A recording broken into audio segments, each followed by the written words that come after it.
جارا گدن پیلا که ناکوکی دناو یکتی سری هلدا. لیوی جاره دمدیان عربی دا. جگر سکرتر گشتی یکتیا نشتیمانیا کردستان ده هفدیتنه که دگل روزنامه شرق الاوسط لندنی را گهاند هیرو ابراهیم احمد دست دانیه لسر دارایی پیشمرگه و پیوندین در و حزب یکتی و دخوازه حزب یکتی مینا پارتی بر به حزبک بنمالی و ببه و اوانج رین نادن یکتی ببه حزبک بنمالی کسرت رسول لجمرای پنجشنبه آوه روزنامه دا آماجه بویکر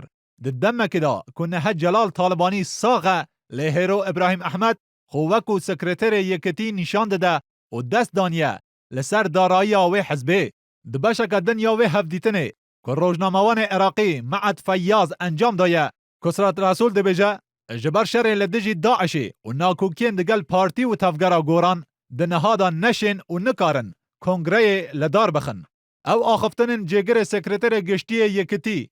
دمک دایه که جار جاران دگل گوهرتن و پیش هاتیان ناکوکین کون و تازه دناو بالن یکتی بر بقوناغن آلوزی و بدنگبونه ودشن لیپی دچه آلوزین و جاره گریدایی به پیدابونا کره دوهم یه طالبانی به دناو دیمن سیاسی یکتی دا و افجی در کتنا پاول طالبانی کره مازن طالبانیه و ده چند مهن دروازبوی دا ده چند جوین دای خستی و حزبه به آوایا که کاریگر تولی بویه اوجی به نیرین هندک جه چافده را قناغا دوهم و هیدی در کتنا کره که دنیه طالبانی دناو قادا سیاسی دایه و افجی بریکا شولن حزبی برواجویا قبات طالبانی کدنها دا ده میدان حکومی دا کار دکه هر دوی هفدیتنه دا کسرت رسول را گهاند پس کریکن تایبت دگل هیرو ابراهیم احمد چنینن بلکو آریشه یوان لسر به حزبون و پیشروجا یکتیه بو یکم جار کسرت رسول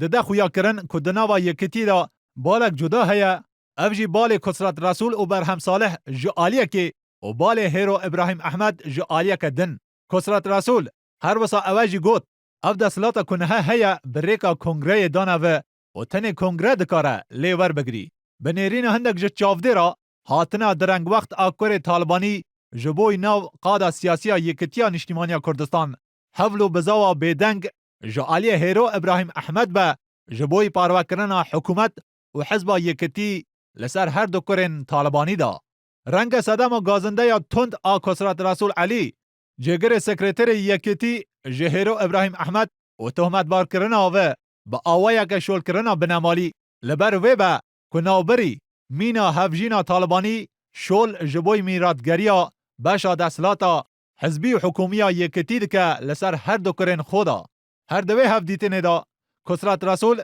که هفدم جگر سروک حرم کردستانیه ججارن بر زیداتر گازنده جره گرتن لسروک پارلمان دگره که نه هیلانه بچه سر کاری خو و دبیجه کس مافی وی نینه که رین نده سروک پارلمان و پارلمانتارن گوران بچن حولیره کسرت رسول آخفتن خو ببینه داوید تینه که گره سروک حرم دناو پارلمان وره حل بجارتن نکو دناو خلکه دا